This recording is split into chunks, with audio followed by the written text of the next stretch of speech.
Hallo alle boere in Namibië. Dis my voorreg om saam met julle deur hierdie proses te gaan. Ek dink ons en ek hoef dit mos nie weer te sê nie. Ek dink dit is 'n moeilike tyd, uitdagende tyd nie.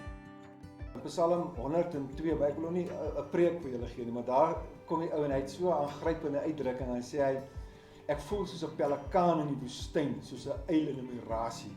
En ek dink ons moet oppas dat ons so 'n pelikaan houding dalk trek, dat ons onttrek van die omgewing, onttrek van die mense wat vir ons lief is, onttrek van ons familie, onttrek van ons kerk of die landbouunie of van my omgewing waarbinne ek is. Dit is 'n natuurlike soort van ding, omdat ons swaar kry, omdat ons in paniek ingaan, is dit wat gebeur.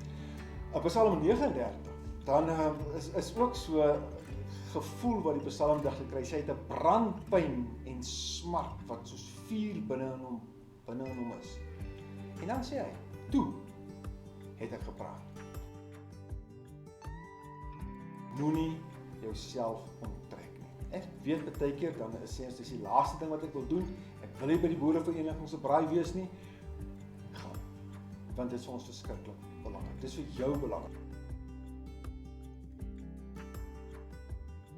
En ek wil vir jou aanmoedig en ek wil vir jou uitnooi, bly praat.